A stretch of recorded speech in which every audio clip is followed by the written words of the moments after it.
Imagine a computer so powerful that it could solve in seconds a problem that would take today's fastest supercomputers until the end of the universe to finish. That isn't science fiction anymore. As of 2026, we are living through the quantum advantage era. Most people think quantum computers are just faster versions of your laptop. They aren't. They operate on a completely different set of physical laws. If you don't understand the difference, you're missing out on the biggest technological shift of the decade. Stick around, because by the end, you'll see why the tech giants are racing to build these and how it's about to break every encryption key on the planet. I'm going to break down the mechanics of quantum computing without the headache inducing jargon. We'll cover the mind bending physics of qubits, how they actually calculate, and why 2026 marks the year this tech finally moved out of the lab and into the real world. Let's strip away the hype and look at what's actually happening under the hood. To understand quantum, you have to look at how your current phone works. It uses bits. A bit is like a light switch. It's either on or off, a 1 or a 0. Everything you do on the internet, from watching this video to banking, is just billions of these switches flipping. Now, here is the secret sauce. Quantum computers use qubits. Because of a phenomenon called superposition, a qubit can exist in a state of 0, 1, or both simultaneously.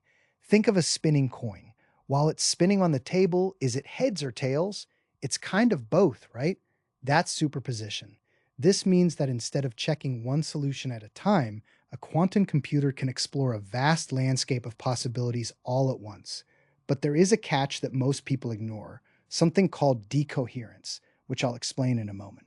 If superposition is the engine, entanglement is the transmission. This is the part that even Einstein famously called spooky action at a distance. When two qubits become entangled, the state of one instantly influences the state of the other, no matter how far apart they are. In 2026, we've finally mastered keeping these qubits stable long enough to perform complex math. It's like having a team of thousands of workers who can communicate telepathically to solve a puzzle. If one worker finds a piece, the whole team instantly knows what to do next. This is why quantum computers can simulate molecular structures for new medicine in hours, whereas traditional computers would take years. But how do we actually stop them from crashing? Here's the thing. Qubits are incredibly fragile. A slight change in temperature, a stray vibration, or even a cosmic ray can cause them to lose their quantumness. We call this decoherence. That's why these machines are kept in massive, gold-plated refrigerators colder than deep space. In 2026, we are seeing breakthroughs in error correction.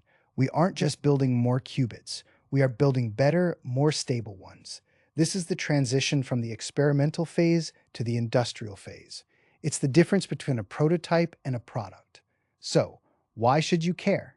Well, your current passwords, they rely on math problems that take too long for today's computers to solve. A sufficiently powerful quantum computer could, in theory, crack them like a walnut. That's why we're already seeing a scramble for post-quantum cryptography. But it's not all scary. We're talking about optimizing global supply chains to reduce carbon footprints, discovering materials for batteries that last weeks, and modeling climate change with unprecedented accuracy. If you're interested in where this is heading, I've linked a deep dive white paper in the description that breaks down the 2026 roadmap.